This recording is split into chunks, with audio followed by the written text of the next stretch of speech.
Skin cancer, cervical cancer, breast cancer, lung cancer और kidney cancer, इन सभी cancer के इलाज के लिए एक दवा है कीट्रूडा। अमेरिका की कंपनी मर्क एंड को ने इसे बनाया है। ऐसी दवा जो इम्यून सिस्टम को मजबूत करके तेजी से बढ़ने वाले कैंसर सेल्स को मारती है। यही दवा आज दुनिया की सबसे ज्यादा बिकने वाली दवाओं में से एक है और इसकी डिमांड भी उतनी ही ज्यादा है। भारत में इस दवा का 100 mg का डोज 1.5 लाख रुपए का है। इसी कीट्रूडा दवा को अब भारत में फर्जी बनाकर बेचा जा रहा है, जिसमें असली दवा की जगह एंटी फंगल दवाई मिलाकर बेची जा रही है। और तो और इसके डोज 13 लाख तक बिक रहे हैं। अमेरिका में बनी ये दवा कैसे काम करती है और कैसे इसका काला धंधा भारत में हो रहा है। कीट्रूडा इस दवा को साल 2014 में सबसे पहले अमेरिका के फूड एंड ड्रग एडमिनिस्ट्रेशन का अप्रूवल मिला स्किन कैंसर के ट्रीटमेंट के लिए। कीट्रूडा को साइंटिफिक भाषा में पेम्ब्रोलिजुमैब कहा जाता है। जब से इसे मार्क एंड कंपनी ने बनाया है, तब से हर साल कंपनी सिर्फ इस दवा से करीब $30 बिलियन तक की कमाई कर रही है। ये दवा काम कैसे करती है? ये एक इम्यूनोथेरेपी ड्रग है। जैसे कीमोथेरेपी सीधे तेजी से बढ़ने वाले कैंसर सेल्स को मारती है, ये दवा शरीर के इम्यून सिस्टम को मजबूत करती है, उसे ट्रेन करती है ताकि वो बीमारी से लड़ सके। अब कीमोथेरेपी में हेल्दी सेल्स को भी नुकसान पहुंचता है, लेकिन ये दवा हेल्दी सेल्स को कम नुकसान पहुंचाती है। इंडियन एक्सप्रेस की रिपोर्ट के मुताबिक ये दवा एक मोनोक्लोनल एंटीबॉडी है, माने लैब में बनाई गई ऐसी दवा जो शरीर में जाकर एक खास टारगेट को पकड़ती है और इम्यून सिस्टम को एक्टिवेट करती है। अब ये कैसे? ये दवा शरीर में टी सेल्स पर मौजूद PD-1 रिसेप्टर से जाकर चिपक जाती है। टी सेल्स एक तरह के व्हाइट ब्लड सेल्स होते हैं जो शरीर को वायरस, बैक्टीरिया से बचाते हैं। इन्हीं टी सेल्स के ऊपर लगा होता है एक प्रोटीन PD-1। ये प्रोटीन एक तरह का चेक पॉइंट है। जब टी सेल कोई खतरा देखकर एक्टिव हो जाता है, जैसे कि कोई इन्फेक्शन है या फिर कैंसर है, तो PD-1 का काम यह है कि वो टी सेल को थोड़ा स्लो करे ताकि टी सेल अपने ही शरीर के नॉर्मल सेल्स को मारना शुरू ना कर दे। अब कैंसर में होता यह है कि कैंसर सेल्स के ऊपर PD-L1 नाम का प्रोटीन होता है।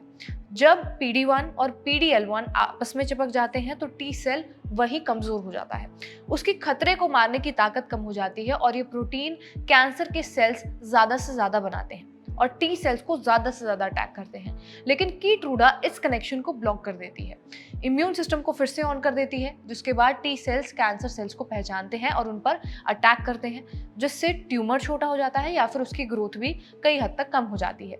डॉक्टर इसे IV ड्रिप के जरिए हर कुछ हफ्तों में देते हैं और ज़रूरत के हिसाब से इसे अकेले या फिर कीमोथेरेपी के साथ भी इस्तेमाल किया जाता है। इसका आम डोज जो 200 mg का होता है, हर 3 हफ्ते में दिया जाता है। 100 mg के एक डोज की कीमत 1.5 लाख रुपए से ज़्यादा है, माने एक मरीज को हर महीने 3 लाख रुपए से ज़्यादा खर्च करने पड़ सकते हैं।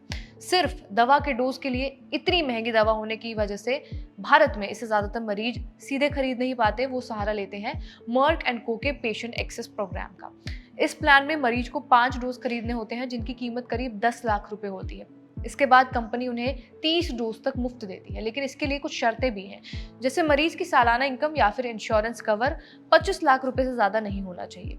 कुछ लोग इसका खर्च सरकार की स्कीम्स के जरिए भी उठा पाते हैं। दवा तो है, पर इतनी महंगी क्यों है? वजह एक ही है, ये एक ऐसी दवा है जिसे बनाना आसान नहीं है और ये पैरासीटामोल की तरह आसानी से नहीं बन सकती। और तो और इसका पेटेंट भी एक बड़ी दिक्कत है। जब तक पेटेंट रहता है तब तक सिर्फ वही कंपनी से बना सकती है, जिससे इसके प्राइस बढ़ते रहते हैं। इसका पेटेंट 2028 में खत्म होने वाला है, उसके बाद इसके सस्ते वर्जन्स आ सकते हैं। कंपनी कहती है कि इसे बनाने में रिसर्च और क्लिनिकल ट्रायल पर पैसा लगता है और इसी पेटेंट से उन्हें फायदा होता है प्रॉफिट निकालने का। अमेरिका, ब्रिटेन में इस दवा को बेचा जा रहा है और भारत में भी drug controller general of India ने भी इस दवा को कई तरह के कैंसर के इलाज के लिए अप्रूव किया है। इंडियन एक्सप्रेस की रिपोर्ट आगे ये भी कहती है कि अभी ये करीब 8 तरह के ट्यूमर के इलाज में इस्तेमाल होती है। इनमें फेफड़ों का, गर्दन का cancer, bladder cancer, cervical cancer, ऐसे कैंसर के इलाज शामिल हैं। इसी दवा की डिमांड और इसे लेने की मजबूरी कुछ के लिए धंधा बन गई है। कौनेन शेरिफ की इंडियन एक्सप्रेस की रिपोर्ट में इससे जुड़े कई केस का जिक्र है। एक केस चंडीगढ़ का है, जहां 56 साल की एक महिला का इलाज PGIMER में चल रहा था। डॉक्टरों ने उन्हें कैंसर के लिए कीट्रूडा लाने की सलाह दी, डोज 1.5 लाख का। इतने खर्चे को देखते हुए परिवार ने सितंबर से दिसंबर के बीच एक लोकल मेडिकल स्टोर से इस दवा की 12 शीशियां खरीदी, जो करीब 16 लाख रुपए की थी। लेकिन बाद में उन्हें दिल्ली पुलिस ने यह बताया कि ये दवाइयां नकली थी और उनमें असली दवा की जगह फंगल इन्फेक्शन की दवा भरी हुई थी। ये investigation international consortium of investigative journalist के साथ मिलकर की गई है और जांच में 12,500 से ज्यादा पन्नों के पुलिस और अस्पताल के रिकॉर्ड देखे गए हैं। कई डॉक्टर्स और स्टाफ से बातचीत की गई है और दिल्ली के 150 से ज्यादा मरीजों के रिकॉर्ड चेक हुए, जिनमें असली दवा के बैच नंबर उन नंबरों से मिलते पाए गए जो जांच एजेंसियों ने अस्पताल के कुछ कर्मचारियों से बरामद किए थे। ये सब हो रहा है कैंसर की दवा की बढ़ती डिमांड के चलते। भारत कीटरूडा के लिए एक मार्केट बनता जा रहा है, क्योंकि यहाँ कैंसर के मरीज तेजी से बढ़ रहे हैं। WHO के आंकड़ों के मुताबिक 2022 में भारत में करीब 14 लाख कैंसर के मामले थे और 2045 तक ये नंबर्स लगभग 74% बढ़ सकते हैं। इस समस्या को देखते हुए सरकार ने कीटरूडा पर लगने वाली कस्टम ड्यूटी तक को हटा दिया, ताकि इस दवा को थोड़ा सस्ता किया जाए। ये घोषणा वित्त मंत्री निर्मला सीतारमण ने बजट में भी की थी। फिर भी कई तरीकों से इसे नकली दवा के तौर पर बेचा जा रहा है। सबसे खतरनाक बात यह है कि ये नकली दवाएं एकदम असली पैकेजिंग में आती हैं, जिससे इनकी पहचान करना भी मुश्किल हो जाता है।